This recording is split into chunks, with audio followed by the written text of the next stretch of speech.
Bonjour à tous et bienvenue dans cette vidéo sur l'UFC 312 qui s'est déroulée le 9 février 2025 à Sydney en Australie et qui a offert une riche soirée de combat. Dans cet épisode, on va s'intéresser aux évolutions de classement des top 15. Comme d'habitude, toujours ce petit code couleur pour bien différencier les différentes catégories de poids. Alors c'est un UFC numéroté un peu spécial parce qu'il va y avoir que 2 combats qui ont un impact sur le top 15 UFC. Donc pourquoi? Il y a beaucoup de gens sur internet qui ont dit que cette carte était nulle. Je vais vous faire un épisode dessus pour vous expliquer pourquoi elle n'était pas nulle. C'est une carte qui est régionale, qui est adaptée à l'Asie-Océanie. On va y retrouver principalement des combattants asiatiques et océaniques, donc néo-zélandais ou australiens. Cette carte, elle est montée de cette façon pour pénétrer le marché asiatique, ce qui a permis quand même de faire de très très beaux chiffres, ça c'est ce qu'on va voir dans la partie rémunération, et c'est une stratégie de l'UFC quand elle fait des cartes dans cette région. Malheureusement à l'heure actuelle, il n'y a pas de combattants asiatiques ou océaniques dans les top 15, et donc c'est pour ça qu'il n'y a que 2 combats qui ont des impacts sur les évolutions des classements. On en profite donc pour noter au passage la défaite de Kevin Jousset sur Mikalev, donc on espère que Kevin reviendra très vite, très en forme. Donc maintenant, les 2 combats principaux, c'est Zhang Weili qui conserve son titre de championne des poids pailles en surclassant Tatiana Suarez. Donc Weili, elle prend vraiment le contrôle total des rounds et elle démontre une supériorité autant qu'en striking qu'en grappling.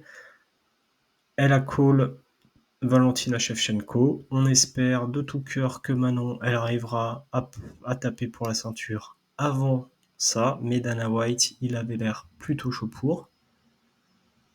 Et le combat principal, c'était DDP Dricus du Plessis contre Sean Strickland. Donc Dricus défend avec succès son titre de champion des poids moyens en le dominant sur les 5 rounds. 4e round, c'est à noter, du Plessis brise le nez de Strickland avec une grosse droite.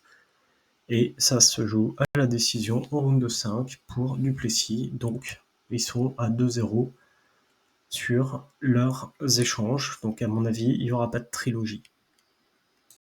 On va regarder maintenant les évolutions des classements. Donc en commençant par les poids lourds, on a Maïs qui est confirmé dans les prochains combats.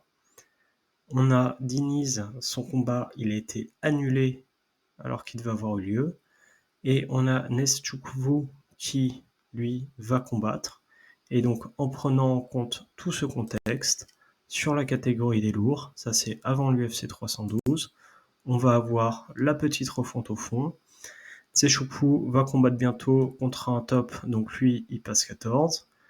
Dontel Mayes, lui, il a un combat qui devrait arriver, mais c'est moins fort, donc il perd une place. Et côté Diniz, lui, comme son combat a été annulé, le panel a décidé de le sortir de la catégorie.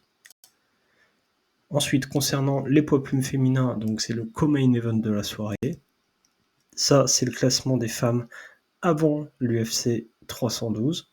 Et donc, après l'UFC 312, donc Weili reste championne et passe en 26-3. Suarez, elle prend sa défaite et elle perd une place. Et donc, c'est Xionan qui en profite et qui gagne une place au classement. Maintenant, on va regarder la deuxième catégorie, c'est celle des poids moyens. Donc voici l'état de la catégorie avant l'UFC 312. Et donc après l'UFC 312, DDP reste champion. Strickland, avec sa défaite, il va perdre une place. Et super occasion pour Imamov, qui va prendre une place. Et donc c'est notre Français. Et il est premier de la catégorie des poids moyens. Et donc il devra être capable d'aller chercher une ceinture si on lui laisse l'opportunité. Attention à Chimaev qui est beaucoup plus bankable et donc ça va se jouer chez Dana White. Mais je pense que malheureusement ça devrait être Chimaev. Voilà, j'espère que cette petite vidéo vous a plu et vous a permis de mieux comprendre les enjeux sur les classements à la suite de l'UFC 312. Je vous souhaite à tous une très belle journée.